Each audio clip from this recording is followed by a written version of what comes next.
So I think we'll just go straight to the panel questions. A couple of things that have cropped up as we've gone along. And a very early question actually was from Antonia, which was how does the new Green Homes Grant Scheme fit in with what we're doing?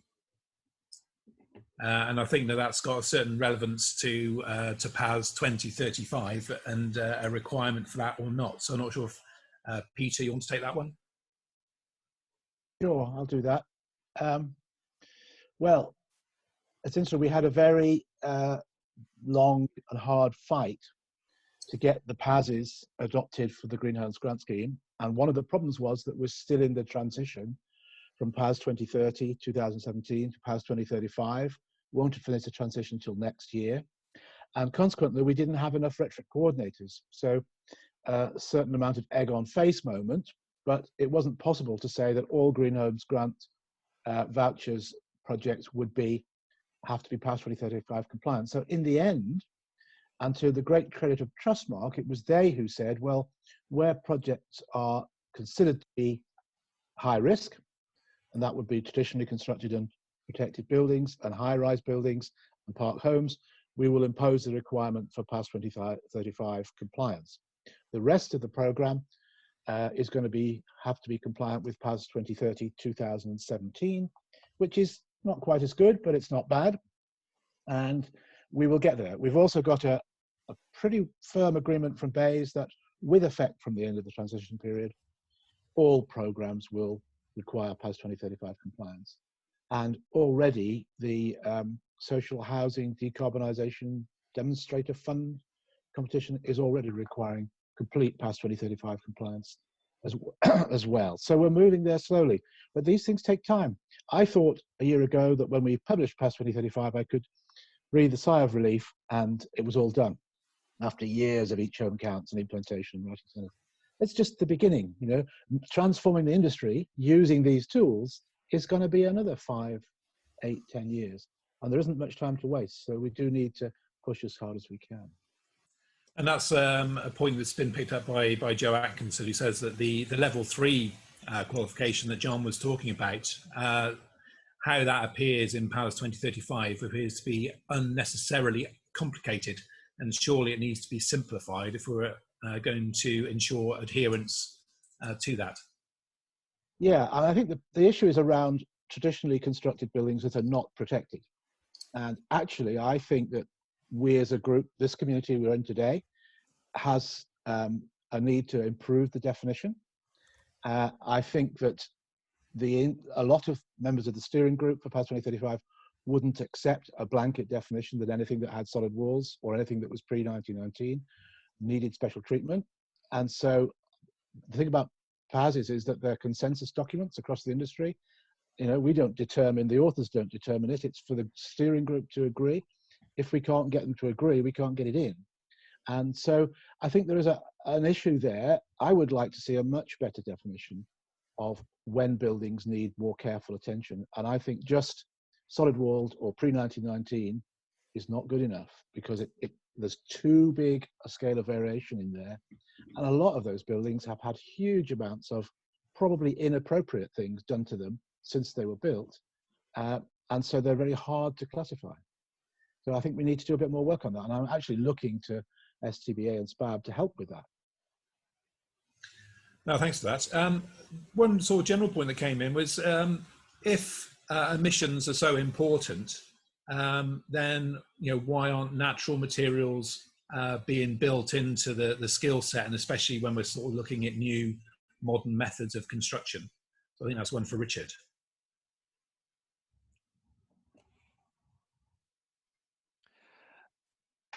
I think, looking across the various different curricula, if you like, that are used to develop training and to develop apprenticeships, I think those questions are important. As I say, I think the evidence, we're building a strong evidence base that is helping to show where there are deficiencies across the spectrum, if you like, in training and qualifications. And I think that the question of sustainable materials is coming up again and again and again. In terms of what is being done, I welcome the comment from Tom about the work that's been done in Wales to embed these important areas of learning within apprenticeships.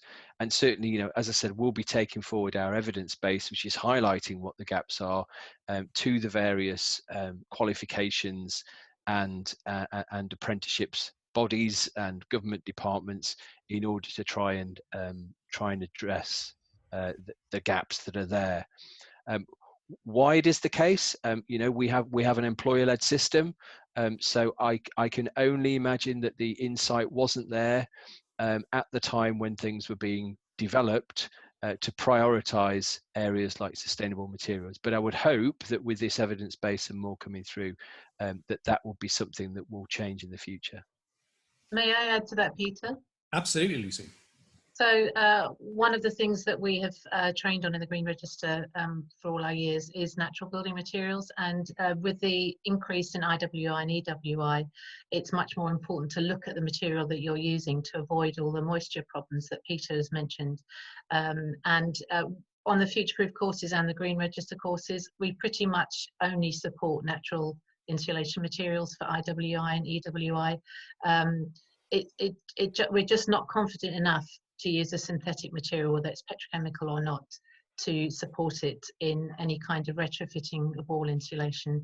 A project I did for myself, because I'm an architect, we actually used a product called diathanite, which was a cork and lime-based insulant, because it was the only product that we felt confident to use on a 500 ml saturated stone wall.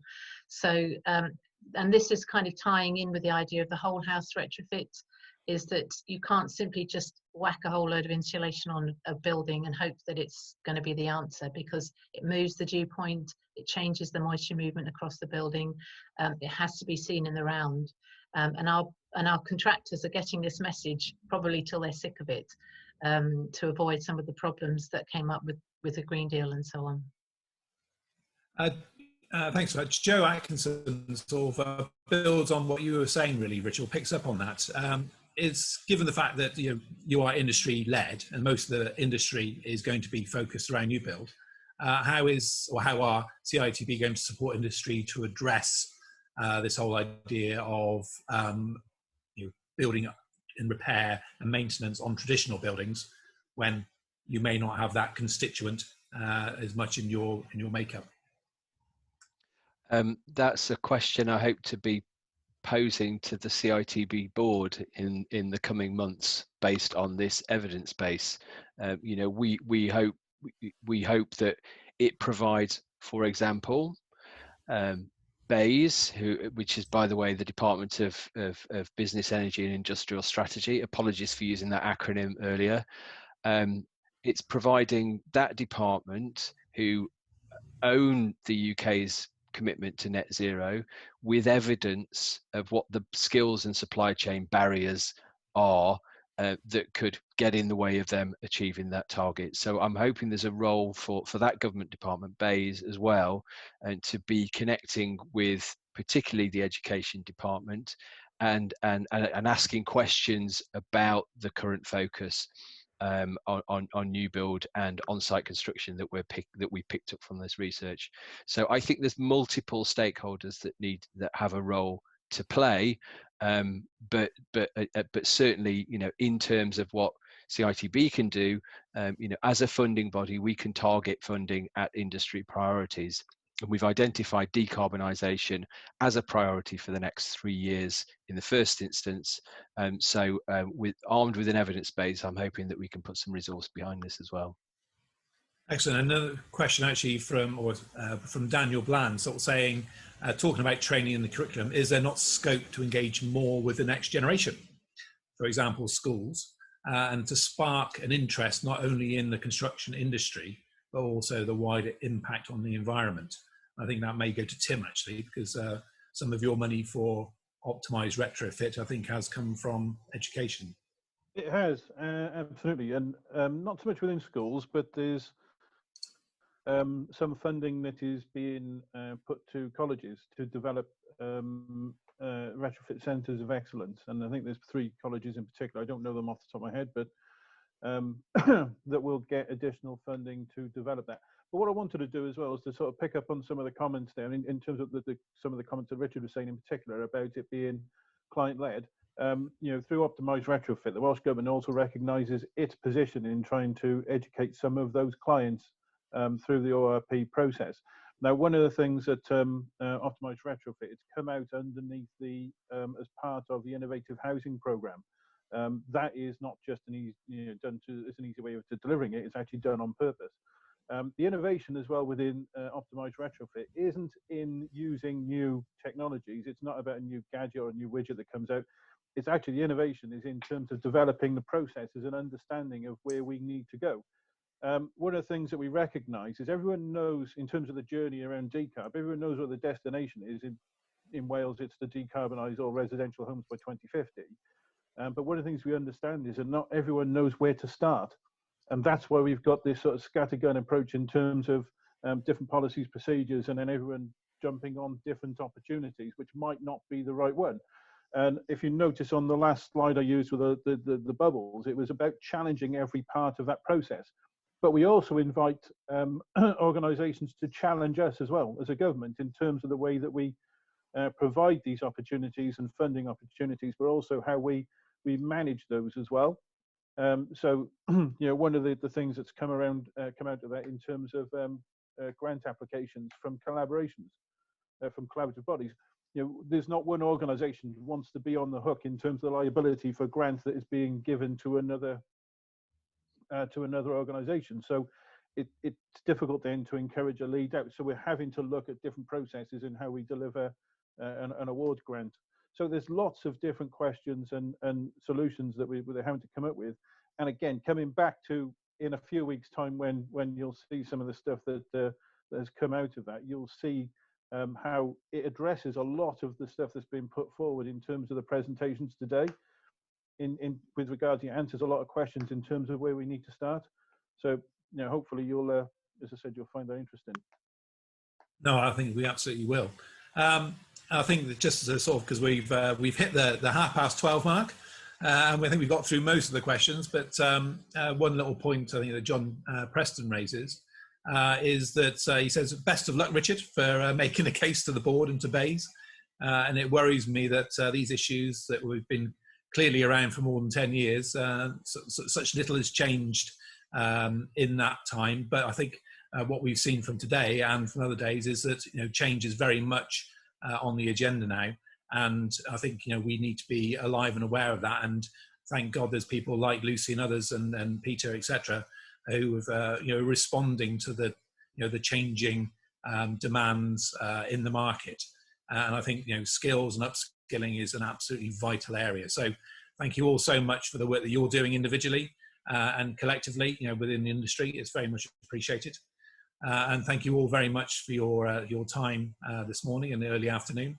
And thank you very much as well to all our delegates who've been watching today, and I hope it's been very informative to you. So just like to wrap up and say a huge thank you to you all. It's been very much appreciated.